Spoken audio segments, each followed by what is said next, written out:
Bob, have you seen something marked AF-709? I've got to find it. It's urgent. AF-709? Yes. It's a project I've been working on. It got out of my lab. Have you seen it? No, I haven't, Carl. Well, if you do see it, call me. What does it look like? Carl!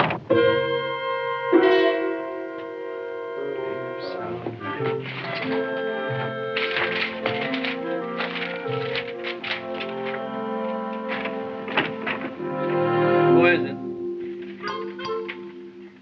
Carl?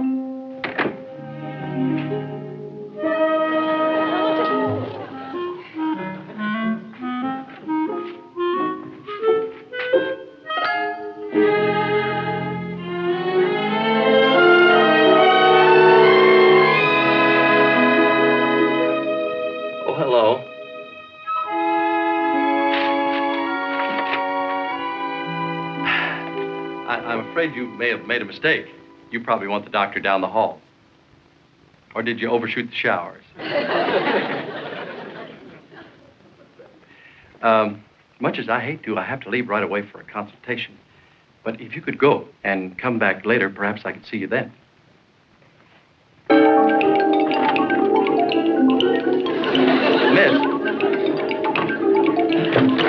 Miss 709. Excuse me. Dr. Carl Miller was just in my office. He said something about trying to find the project you're on, I believe, AF-709. Well, that's all. He was in my office, and then he went out. He seemed very distraught. Perhaps you should go and try to find him.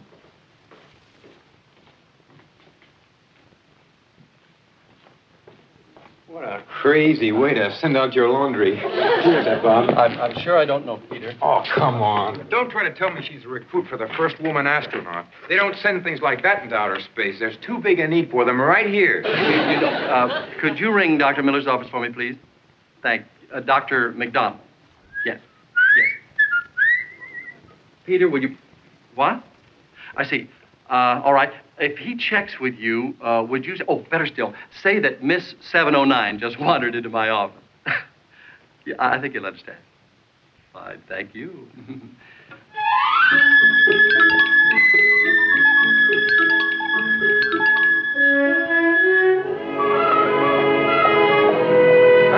How are you? Wait! Where is it? Where is it? Where's what? AF-709. You left a message. It was in your office. Yes, It was in my office. Yes, it. Project AF-709. No, Carl, there was a girl in my office. A very beautiful girl, as a matter of fact, with a sheet. With AF-709. Just tell me, where is 709 now? I don't know. She was in my office, and I told her that you had been there, but you went out. Out? Oh, no, you didn't mention out. What? It's probably left the building. Well, what's the difference? Bob, I could be in trouble. Our company could be in trouble. Our whole space program could be in trouble. Boy, if that girl went out in that sheet, she could be in trouble, too. Oh, this is serious. This is top secret information, and I need your help desperately. Oh, now, Carl, break it up. Look, you're getting too melodramatic. Come on, tell me what you saw in that sheet is not a girl. It's a robot. A robot? A pile of electronic equipment. A pile of electronic equipment. Carl, I've seen many a pile of electronic equipment, but none of them were ever stacked up like hers. Come on. Let me in on the top secret gag. What is it? All right. It is a technically advanced robot that can duplicate almost any function of a human being. It is destined for a highly complex experiment in outer space. Now, that I can believe. Boy, she's already out of this world. Oh, this is serious. I need your help. Please believe me. You're not joking, are you? Joking? All right. Okay, if it means this much to you, I'll help you. What do I do? Thank you, Bob. Thank you. Now, look, you cover the west end of the plant, and I will take the east end of the plant, all of it. Yeah. Now, if you find it, take it to... No. Take it to your apartment, and call me. Take that girl to my apartment? It'll do anything you tell it to do. I just can't walk it back through security, Bob. It'll be discovered. And above all, avoid suspicion. Avoid suspicion.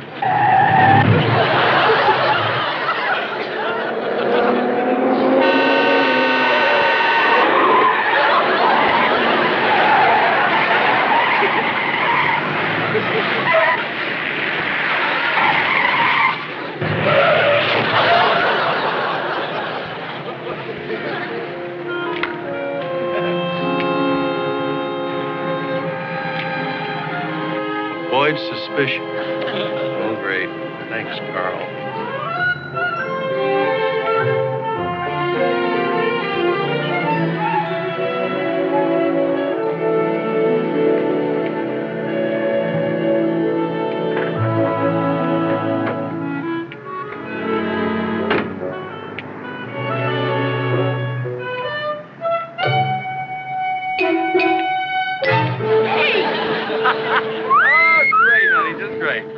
Didn't I tell you this gag would stop traffic?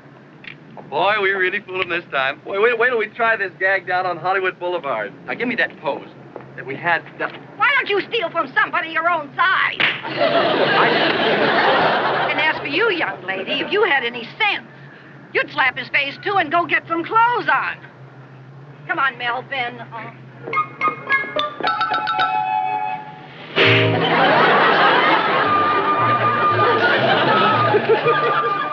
Miss, 709.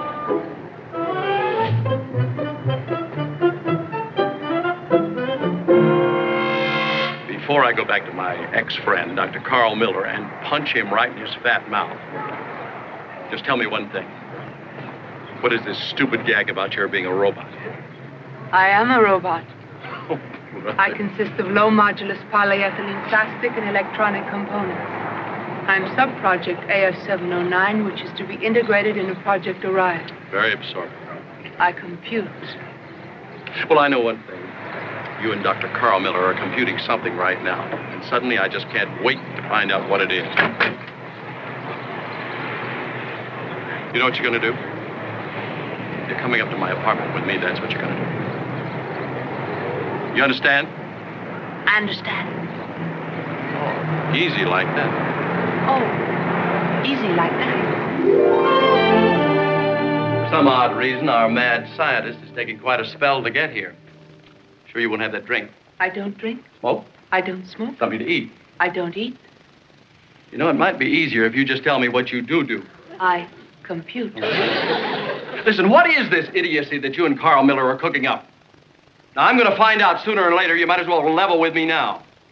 I'm always level due to the automatic gyroscopic controls built into my circuit system. You're just saying that to excite me. That doesn't compute. Honey, I got to hand it to you. You've got all the technical gobbledygook down, Pat. Sit down. Go ahead, continue. Your circuit systems are very interesting. There are many innovations in my design details. I can see that.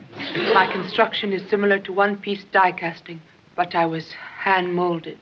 Yeah, it's sensational work if you can get it. Look, how long do you intend to be around the space lab? I haven't been given the blast-off date yet. Well, bully for you. Look, why don't you call off this nut house masquerade that you're carrying on and blast off with me tonight? We could have... Wow. Oh, fine, now he gets it. Sorry I was so long. I had to stop and pick up a few things. Carl Miller. Shut the door. Lock it. Well, I'll have to take you back to the lab in these. You'll have to what? Well, I just can't walk it through security. I'll have to dismantle it. Hold this. Carl, you mean you're going to take her apart? That's right. Oh, boy, this I got to see. It'll be fun to help you pack, too. Once and for all, believe me, as a scientist of repute with a knowledge of electronics, I tell you, this is a robot. Yes, and once and for all, as a bachelor of repute with a knowledge of the opposite sex, let me tell you that I have never seen one that was so opposite. Look, I'll prove it to you. Stand up.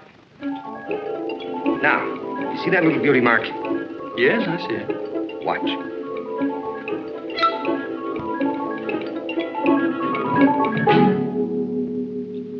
What's she doing now? I pressed its off button. It's off button? What kind of an idiot? Look, you see those other 3 beauty marks on the other side? That little round one reactivates her motion. Go ahead, push it.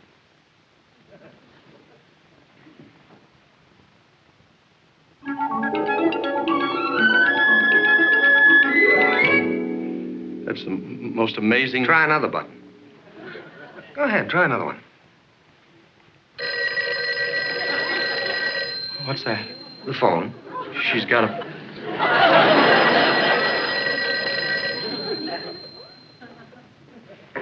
Hello? General Pinner. No, there's... Oh, yes. Hello, General Pinner. Yes. Thanks. Hello, General. Yes, General.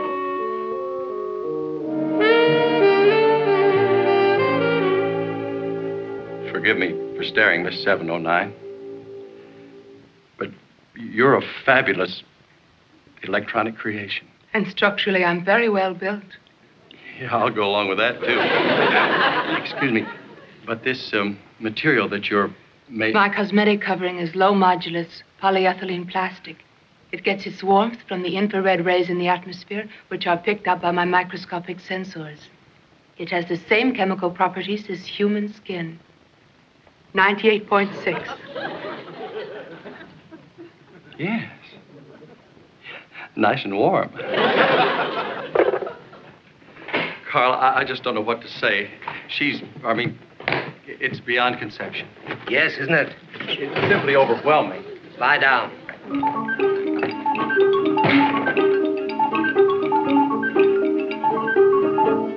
Carl?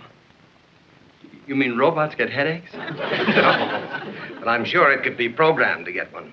What I'm trying to show you, Bob, is that when the light source is closed off completely, the robot enters into a somnolent state, very similar to human sleep. No. Of course, the computers and recorders are still activated, mind you, but they are not responsive to command. You might say it's like a car with the motor idling, but the gears are not meshing. You mean her clutch is sort of disengaged? That's about it. Of course, it will do anything anybody tells it. Yeah, and hard, too. Oh, and it actually duplicates thought processes through its computer system, but with no emotion to get in the way. So you really shouldn't have any trouble with it, Bob. Carl, what do you mean I shouldn't have any trouble with it? Bob, General Pinter has just ordered me to the airport immediately. They've got a plane standing by for me right now. No, wait a minute. You mean you think you're going to go off and leave me alone here in this apartment with her? Or it? Well, it's only a robot. It shouldn't be any bother. No! She may not bother you, but she bothers me. Robot or no robot. Listen to me. Bob, there is no time for me to do anything else with Wait it. a Now, minute. please, for the sake of the project and for my sake. Oh, but what about my sake? You take her with you. It'll only be for a couple of days, and above all, avoid suspicion. Avoid suspicion? No one must know. You don't know the manager. Listen to me. Carl! Lock this door. Carl!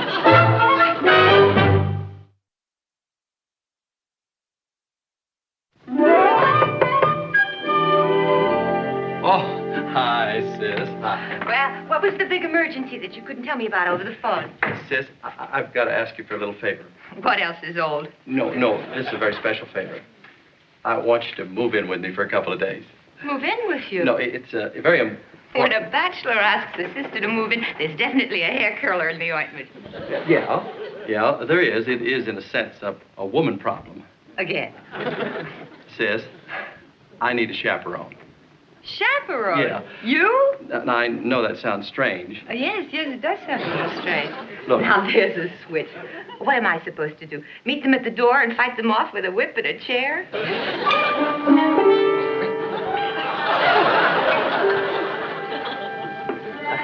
Hello. Well, now, there's something really new in slipcovers.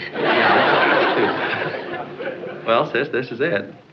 What was it, French or domestic For champagne? heaven's sake, you're jumping to all the wrong conclusions as usual. Old school chum? Yes. No. Look, Carl Miller had to leave town. Well, not because of her. He's only gone for a couple of days. But because he had to go, I have to take care of it. Or her. For him. For a couple of days. For a couple of days. She's a relative of his.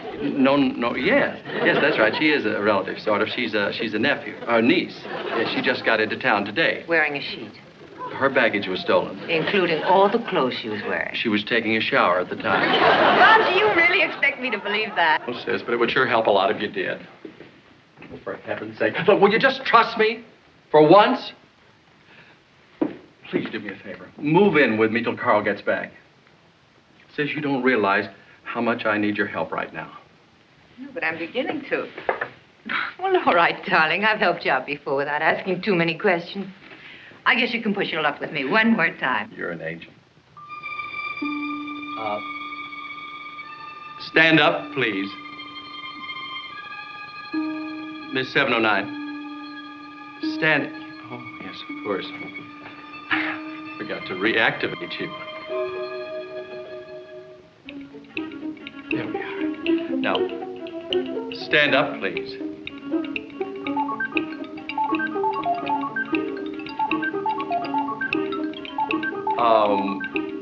Walk forward, please. Stop. It's absolutely incredible. You are a fabulous arrangement of complicated electronic equipment.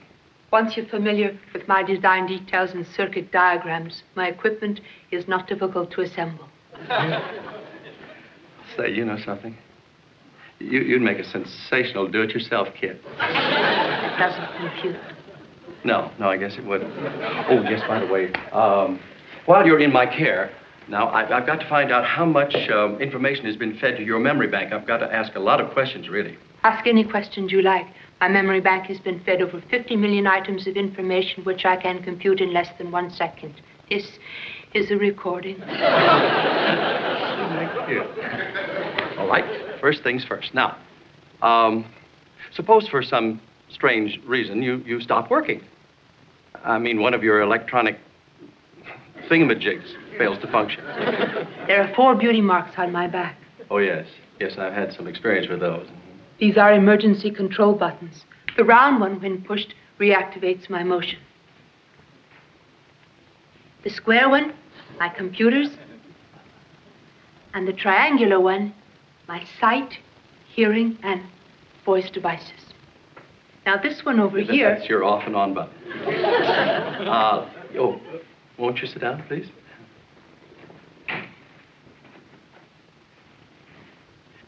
Say, we've got to get you some clothes. That sheet's got to go. Very well.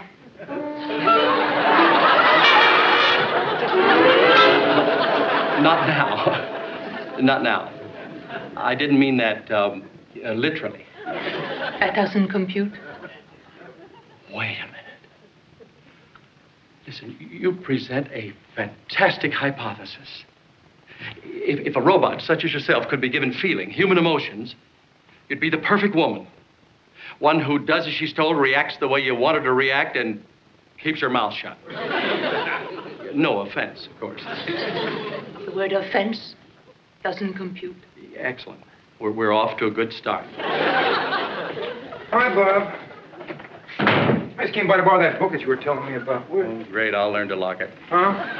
Pete, just because we happen to live in the same building doesn't mean that you can barge through my door anytime you feel like it. Well, I'm sorry. I didn't know that you had company.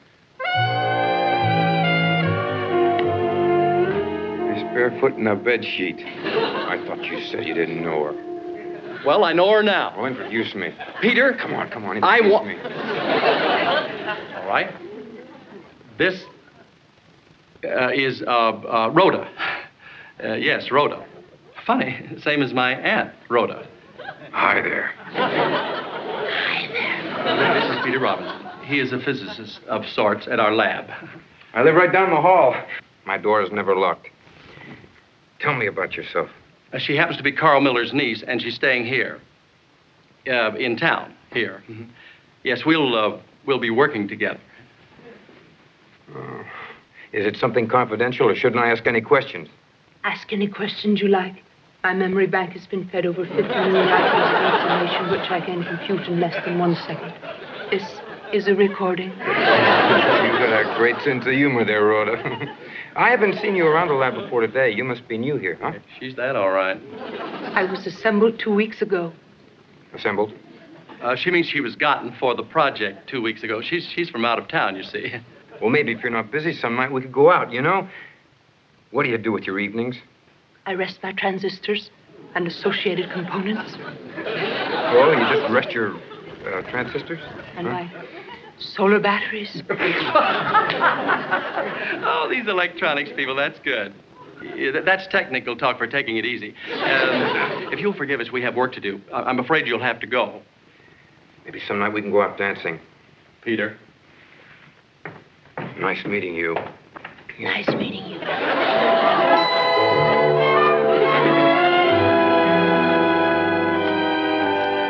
I think I love her. Now, there's a girl that's really different.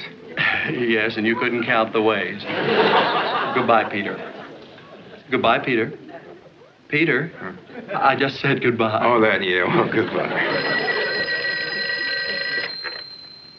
Hello. Bob? Carl. Carl, where are you? I'm at the airport, and I have to make this quick. They don't know at the lab that I've assembled 709, so they won't be looking for it. But I'll send you a manual of design details anyway. I'm sure you'll need it. No, Carl, listen to me. Well, I'm off to Pakistan, Bob. Pakistan! See you in a few months. Carl, you can't go to... Carl, don't hang up.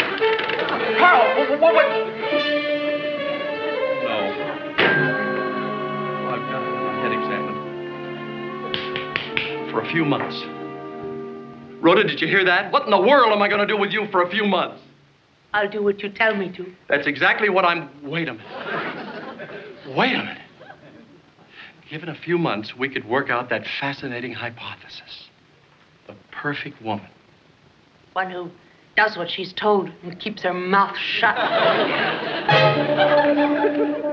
Wouldn't that be perfect?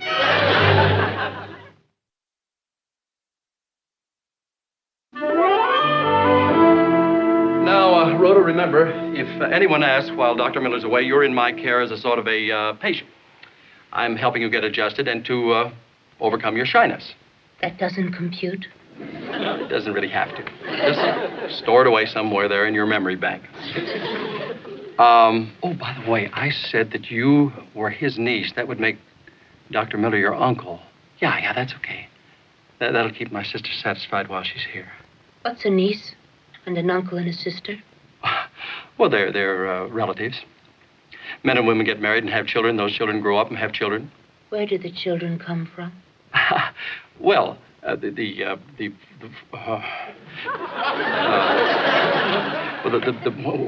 you look from the even.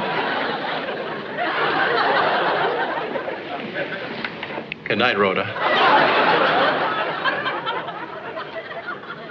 Gee, that's one I got to work out on my computer.